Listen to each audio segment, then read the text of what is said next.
All right, so this is going to be the beginning of the point 9 unit, which is going to cover a little bit about the United States and what's going on with the United States, and a little bit about Latin America and some of the other places in the world. I think actually it covers parts of Asia and Africa, but this first part is much more centric to the United States. Um, Start off by apologizing for any background noise that you guys hear. I do have I'm in a room with a shut door, but both of my kids are up and playing, and so you might hear, and the dog is running around crazy. So I asked if my husband would try and keep them quiet, but then he brought them in a room closer to us. So we'll see how this goes. So sorry if it gets a little distracting. Maybe you guys can't hear it. I'm not sure. So I'm gonna start just with a little chat. This is basically just the United States and how the United States is doing up to this point, because we really haven't talked much about the United States in world history class yet. So for the first 125 years or so of American history, we expand massively. So we start off as these 13 colonies, really just this, and this is going to be not my best, but maybe just about that much of our country was an independent set of countries. The original 13 colonies become the original 13 states. And within 125 years, we expand to almost what the United States looks like today. We do have a couple of states get statehood in the 1900s, but it's only, I think it's only Alaska and Hawaii. So really, the lower 48 are all unified and together and have statehood by within 100 years or so of us becoming a country, and that's pretty significant. And part of that system is because of the concepts that happened in the Industrial Revolution, where we ended up having a lot of economic prosperity. We made a lot of money. The Industrial Revolution does very, very well in the United States. And westward expansion, which we're going to talk about in the next slide, is fueled by the Industrial Revolution and the abilities thereof.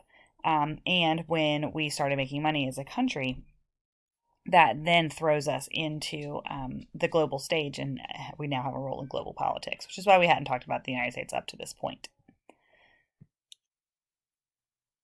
So this map is a map you may actually think about. You probably did something similar to this in like 6th grade when you talked about the westward expansion and the belief in manifest destiny, which was the belief that God willed the American citizens to expand from sea to sea. It's a very white person centric, Christian centric view of the world, but it's definitely the motivating political push of the time period. You can see here in yellow, that's the original 13 colonies, and then where we add different pieces as we go along fairly quickly.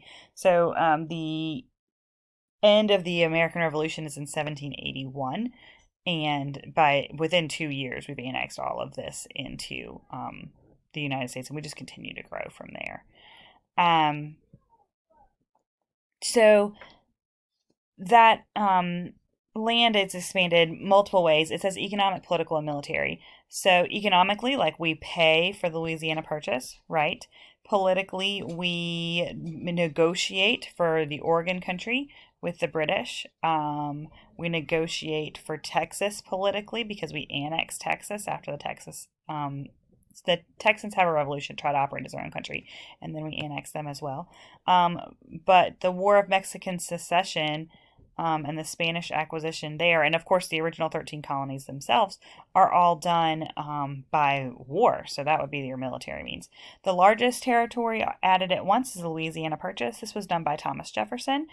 Jefferson had a really hard time with this concept because he did not believe that the United States president had enough power to make that decision. He thought that should have been in the hands of the legislature, but basically he was handed this deal that he couldn't pass up. It comes from Napoleon.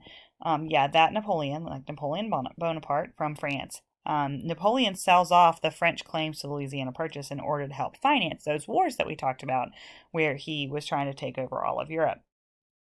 And we buy it for something like, and I haven't taught U.S. history in a long time, but something like 3 cents an acre. So that's a massive real estate bargain, but it also doubles the size of the United States in one chunk. And so Jefferson wasn't sure that it was a thing that he was able to do as the president, but he did it anyway, and no one stopped him. So, as I said earlier, we've changed a lot because we've become an economic powerhouse with the Industrial Revolution and the land that we have and the resources that we have in the United States. And this new status then elevated the United States into the global stage. And we actually make some political decisions around how we were going to behave and interact with foreign powers. We're going to get to on the next slides.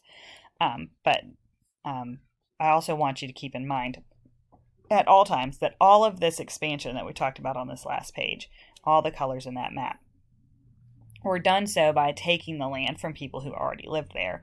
I think this political cartoon does a really good job of explaining how the Cherokee Nation lived in a vast chunk of the land that we were taking over at one point, and all the bits and pieces that were taking things away. Like you can see, this is the United States court system. This is the land in Alabama being taken over by the Union Party. You have Missouri Pacific Railroad, the San Francisco Railroad, right, tying down the native population. And there's lots of other things going on. It gives you a little bit of context here because it talks about the National Cemetery, right, in Arlington, which is after the American Civil War. It gives you a date for this when this would have been put together.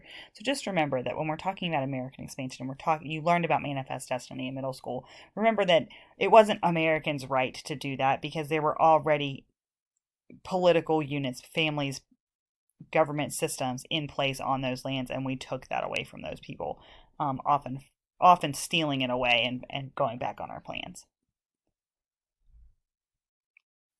So one of the things that's happening at the same time as the American Civil War and westward expansion is that you're going to talk about, and we'll get to those on a different set of notes, but you're going to talk about Latin American revolutions, right?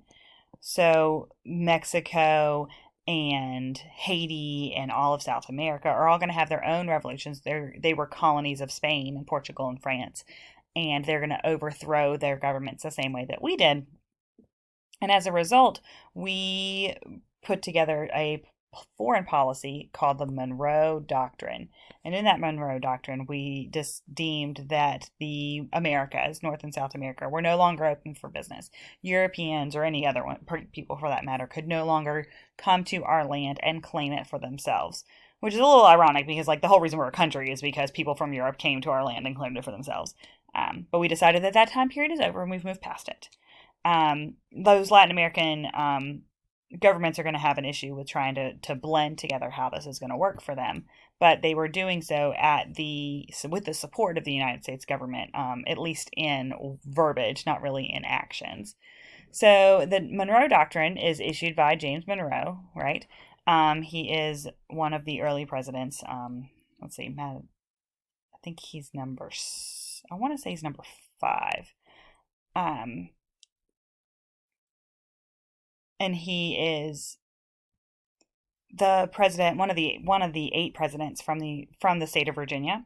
He's actually from, if you guys know Colonial Beach High School that we play in sports sometimes, that's where he's from, is outside of Fredericksburg.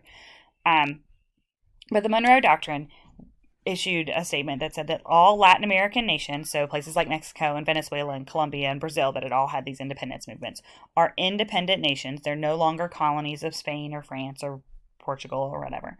And that any European country who was trying to come into the United States, so if any European country coming into the Western Hemisphere, I didn't mean the United States, I mean all Western Hemisphere countries, would be regarded as a threat to the United States. So, for instance, if Spain tried to bring their army and come back to Mexico and take back over Mexico, we would deem that as a threat to our own security and respond accordingly. So basically, this tiny little country that we were, that had barely won the American Revolution and barely won the War of 1812 against the British a couple of years later, it's now been 10 years and we've decided that we have a big enough military and a strong enough military that we would fight off the Spanish, the French, the Portuguese rather, anyone who came knocking on the door trying to take their land.